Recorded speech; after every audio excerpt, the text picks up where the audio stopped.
स्वागत है आप सभी का अमित जी के जीएस वाला क्लासेस में।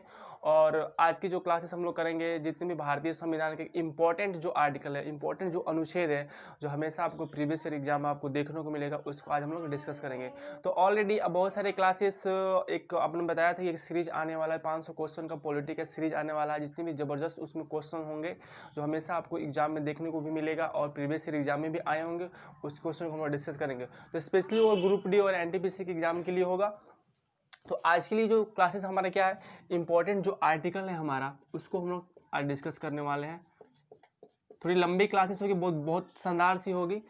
इंपॉर्टेंट जो आर्टिकल्स है हमारा, उसको हम लोग डिस्कस करने वाले हैं। तो जो महत्वपूर्ण जो अनुच्छेद है, सबसे पहले उसमें क्या आता है, सबसे पहला जो अनुच्छेद है उसमें सबसे पहला अनुच्छेद है कि आर्टिकल नंबर 1 लिखते हैं यहाँ पे। 1 आर्टिकल जो हमारा क्या है, उसको हम लोग डिस्कस करेंगे।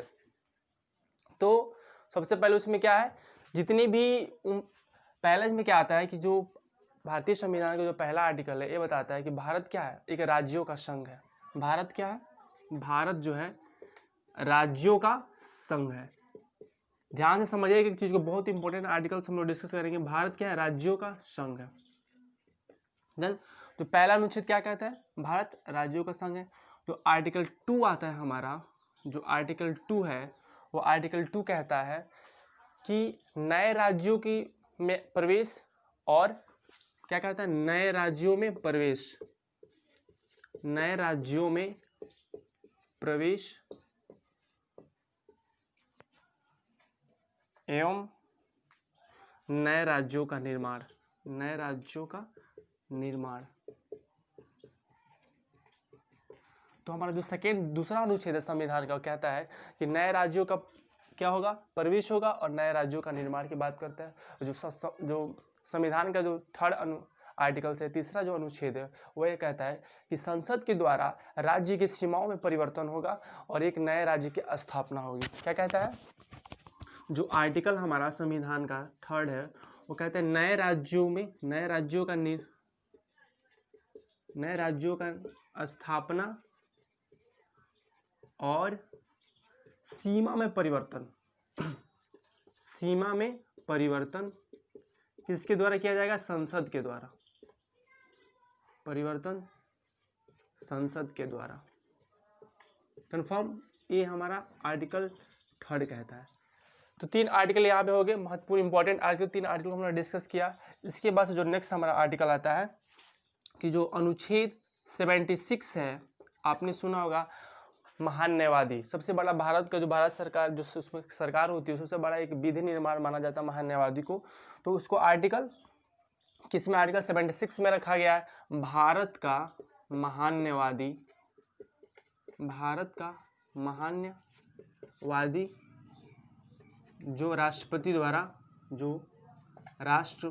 द्वारा मनोनीत किया जाता है या नियुक्ति की जाती है, नियुक्ति की जाती है। कंफर्म। तो ये जो होता है हमारा AGO, इसको बोलते हैं हम लोग AGOI, attorney general of the India. Bharat का महान न्यायवादी क्या होता है, आर्टिकल 76 में रखा गया है। तो नेक्स्ट जो आर्टिकल आता है, नेक्स्ट आर्टिकल 108, जो हम लोगों ने ऑलरेडी पिछले क्लासेस में पढ़ा, 108 और 1110। 108 क्या है, हमारा ज्वाइंट सेक्रेटरी संयुक्त अधिवेशन है। जब दोनों सदनों में गतिरोध उत्पन्न हो जाती है, तो उस दौरान जो राष्ट्रपति होते हैं हमारे, आर्टिकल 108 का यूज करके एक संयुक्त अधिवेशन बुलाते हैं। क्या, संयुक्त अधिवेशन, ज्वाइंट सेक्रेटरी। कंफर्म। कब बुलाया जाता है, जब दोनों सदनों में गतिरोध उत्पन्न हो जाता है, राष्ट्रपति के द्वारा आर्टिकल 108 का यूज कर संयुक्त अधिवेशन बुला लिया जाता है। और जो आर्टिकल 1110 है, इसको क्या बोलते हैं, धन विधेयक, मनी बिल। एक इन दोनों को हम लोग अच्छी तरह से ऑलरेडी डिस्कस कर चुके हैं पिछली क्लासेस में। उस क्लास को आपको अच्छे से देखिए इसको समझने के लिए। तो जो अगला जो इसमें आर्टिकल आता है, धन विधेयक हो गया। जो नेक्स्ट आर्टिकल है इसमें 1111, 111 जो आर्टिकल है हमारा भारतीय संविधान का जो अनुच्छेद का, उसमें क्या होता है कि जब कोई भी दोनों सदनों द्वारा किसी कानून को प्रस्ताव को पारित कर लिया जाता है, जब वो राष्ट्रपति के पास आता है, तो राष्ट्रपति के पास 2 ही ऑप्शन बचते हैं, या तो इसको अस्वीकृति करेगा या तो सहमति जताएगा। तो आर्टिकल 1 क्या है कि जब दोनों सदनों द्वारा किसी विधेयक को पारित किया जाता है तो राष्ट्रपति के पास जब आता है तो राष्ट्रपति के पास दो ऑप्शन होते हैं, या तो उसको सहमति कर देगा या तो अस्वीकृति कर देगा। लेकिन जब दोबारा उस सदन के द्वारा फिर राष्ट्रपति के पास पहुंचेगा तो उसको असहमति एक उसमें सिग्नेचर करना पड़ता है उसको, और उसमें एग्री करना पड़ता है। तो आर्टिकल 1 क्या है, 11 ये था। इसके बाद से जो आर्टिकल आता है हमारा आर्टिकल 123। जो आर्टिकल 123 है, राष्ट्रपति द्वारा एक अध्यादेश जारी करने का अधिकार होता है जब दोनों सदन, जब संसद कह सकते हो, जब संसद अवकाश पर हो तो राष्ट्रपति द्वारा अध्यादेश जारी किया जाता है। तो इसको आर्टिकल 123 में रखा जाता है, बहुत ही इंपॉर्टेंट है, हमेशा आपको एग्जाम में देखने को मिलेगा ये आर्टिकल 123। और इसके बाद से जो नेक्स्ट जो हमारा आर्टिकल है, अगला आर्टिकल है 124। जो आर्टिकल 1 to 4 है, इसमें क्या कहा गया, बहुत इंपॉर्टेंट है। इसमें एक भारत का उच्चतम न्यायालय की बात कहा गया, भारत का उच्चतम न्यायालय, सुप्रीम कोर्ट की स्थापना, उच्चतम न्यायालय की स्थापना, इसमें उच्चतम न्यायालय की स्थापना की बात कहा गया आर्टिकल 124 में। इसके बाद से जो अगला आर्टिकल आता है हमारा वो है आर्टिकल 148। जो आर्टिकल 148 में इसमें बात कहा गया है CAG, controller editor general of India, जो भारत का नियंत्रण परीक्षण महालेख, जो भारत का नियंत्रण परीक्षक महालेख जो होता है CAG, controller editor general of India, उसको आर्टिकल 148 में रखा गया है। कंफर्म।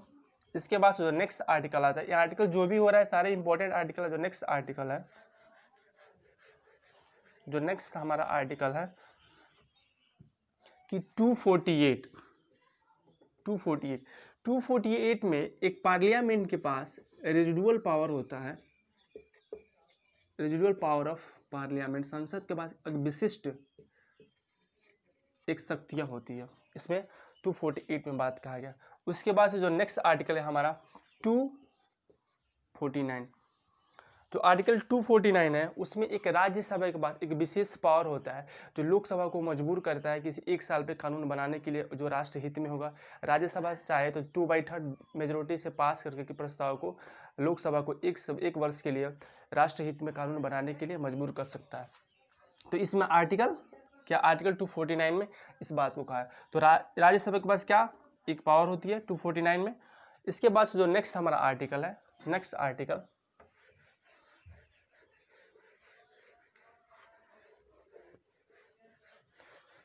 जो आर्टिकल है 275। जो आर्टिकल 275 है 275 आर्टिकल है। इसमें राज्य सरकार द्वारा एक केंद्र सरकार द्वारा राज्य सरकार को अनुदान देने की बात कही गई है। केंद्र सरकार द्वारा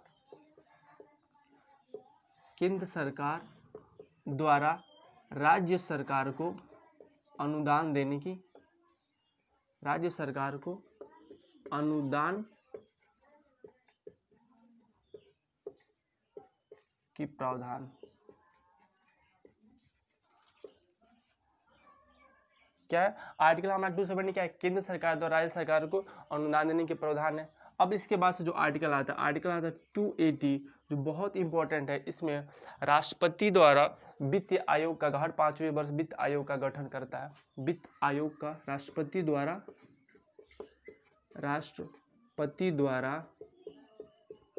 वित्त आयोग का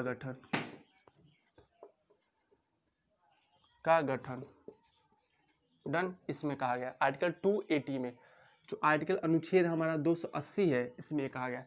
एक आर्टिकल हमने पिछली क्लासेस में पढ़ा था, इसको ऑलरेडी डिस्कस किया हुआ है कि जो आर्टिकल 300A है उसमें एक जो मौलिक अधिकार था हमारा, मौलिक अधिकार को कि आर्टिकल जो संपत्ति का अधिकार उसको मौलिक अधिकार में रखा गया था, लेकिन एक अमेंडमेंट किया गया था, जो एक कॉन्स्टिट्यूशन में अमेंडमेंट हुआ हमारा, और उसमें एक संपत्ति को अधिकार को कानूनी का अधिकार के रूप में रख लिया गया, और इसमें आर्टिकल 300A में उसको रख दिया गया। उसमें कहा गया है कि राज्य सरकार जो होगी, राज्य सरकार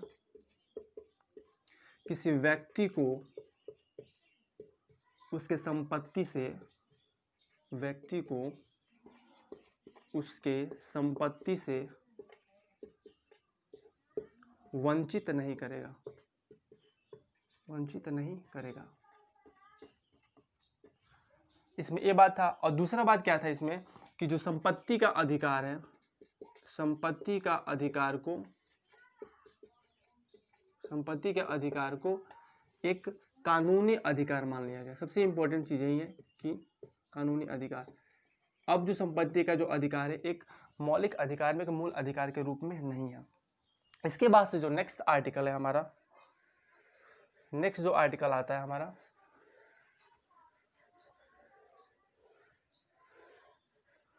कि 312 आर्टिकल है हमारा, तो 312 आर्टिकल में एक राज्यसभा के पास एक विशेष पावर होती है कि वह 2/3 मेजोरिटी से पास करके एक अखिल भारतीय संघ का क्या कर, एक स्थापना कर सकता है। 312 आर्टिकल में क्या है, आर्टिकल नंबर 312 में राज्यसभा द्वारा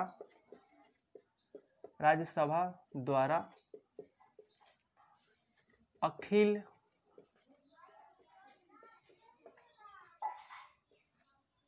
भारतीय सेवाओं का अधिकार का गठन, अधिकार का गठन। तो दो पावर, बहुत इंपॉर्टेंट पावर राज्यसभा के पास, एक 312 है, एक हम लोगों ने 249 पढ़ा, 249 वाला और 312 बहुत ही इंपॉर्टेंट पावर राज्यसभा के पास है। तो ये हमारा 312 आर्टिकल आ गया। इसके बाद से जो नेक्स्ट जो आर्टिकल है हमारा, जो नेक्स्ट आर्टिकल क्या है, एक आता है 368 आर्टिकल। 368 जो हमारा आर्टिकल है, उस आर्टिकल में क्या, संविधान 367 में ये कहा गया कि भारतीय जो संविधान क्या होगा उसमें संशोधन किया जा सकता है। भारतीय संविधान में संशोधन, भारतीय संविधान में संशोधन, संविधान में संशोधन, इसमें ये बात कहा गया कि भारतीय संविधान में संशोधन आर्टिकल 308 और 68 में, और इसको कहाँ से लिया गया, इसको साउथ अफ्रीका के संविधान से लिया गया है, भारतीय संविधान में संशोधन। जो नेक्स्ट आता है हमारा, जो नेक्स्ट आता है, नेक्स्ट आर्टिकल जो हमारा है 324 से लेके 329 तक। ध्यान से सुनिएगा इस बात को, 324 से लेके 329 तक। इसमें एक इलेक्शन कमीशन की बात कहा गया, इलेक्शन कमीशन, कन्फर्म। तो 324 जो हमारा आर्टिकल है उसमें ये कहा गया कि जो चुनाव आयोग होगा उस चुनाव के जितनी भी डाटा होंगे उसको सही ढंग से कराने की बात, एक उसमें एक संरक्षण की बात कहा गया है 324 आर्टिकल में। 324 आर्टिकल है, ये बात हो गया। और जो 326 आर्टिकल में हमें वोट देने का अधिकार है, राइट टू वोट का हमें अधिकार है, राइट टू वोट। 324 में वोट देने का अधिकार नहीं है, 326 जो आर्टिकल हमें वोट देने का अधिकार की बात करता है। इसमें जो चुनाव आयोग द्वारा उसके डाटा को संरक्षण करना, उस सही ढंग से रूप से करवाना, उसमें इस बात को कहा गया। 326 जो आर्टिकल हमें क्या वोट देने का अधिकार की बात करता है संविधान द्वारा। तो ये हमारा ये हो गया। इसके बाद से जो नेक्स्ट आर्टिकल है हमारा, जो नेक्स्ट आर्टिकल है कि 300 जो ST SC जो अनुसूचित जाति अनुसूचित जनजाति की जो रिजर्वेशन की बात है, आर्टिकल 330 और आर्टिकल 332। जो आर्टिकल 330 है इसमें लोकसभा में, इसको लोकसभा में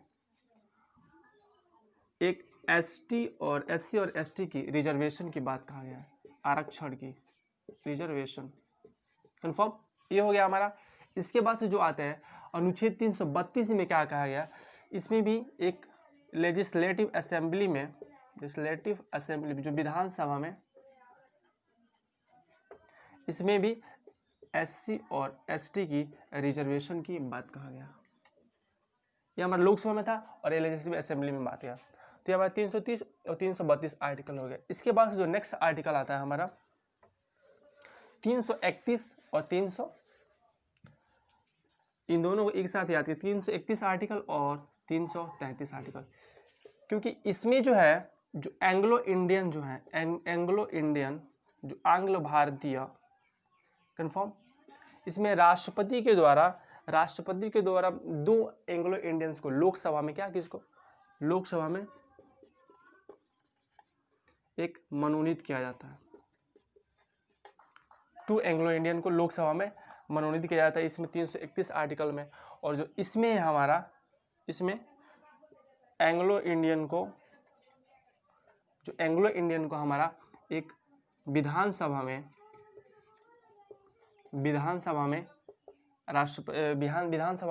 इसमें एंग्लो इंडियन को रिजर्वेशन की बात कहा गया। तो 330 और 332 ये दोनों हमारा हो गया, 331 और 333 एंग्लो इंडियन को होगा, इसलिए हमने एक साथ इसको लिखा है। तो ये एक इम्पोर्टेंट आर्टिकल रहा। इसके बाद से जो हमारा है, इसके बाद से एक हम लोगों ने पढ़ा है जो लैंग्वेज, ऑलरेडी आज की जो क्लासेस है, जो पिछली क्लासेस से एक लैंग्वेज बेस पे आ चुकी है राजभाषा के तौर पर, तो इसलिए उसको हम लोग यहाँ पर डिस्कस नहीं करें। 343 से लेकर 351 के बीच में जो दिया गया हमारा राजभाषा, तो उसको हम लोगों ने वहाँ पर डिस्कस किया हुआ है। और एक आपातकालीन वाला भी जो 352 से लेके 360 जो इमरजेंसी के जो दिया गया हमारा, एक जो नेशनल इमरजेंसी, प्रेसिडेंट रूल और फाइनेंशियल जो इमरजेंसी है, उसको हम पिछले क्लासेस में डिस्कस कर लिया और चैनल पे आ भी गया है। तो बस आज के लिए जो क्लासेस हमारा इतना ही था, और काफ़ी क्लासेस जो इंपॉर्टेंट हम लोगों ने किया, जो हमेशा आपको प्रीवियस एग्जाम क्वेश्चन को देखने को मिलेगा। तो इस चैनल को लाइक करें और सब्सक्राइब करें, दोस्तों में शेयर करें। और फिर मैं कह रहा हूँ कि बहुत शानदार सी एक पॉलिटी की जो क्वेश्चन सीरीज है, जो 500 क्वेश्चन सीरीज स्पेशली जो ग्रुप डी और एनटीपीसी के लिए होगा, वो बहुत जल्द आप लोगों के पास आ रहा है। तो थैंक यू, धन्यवाद।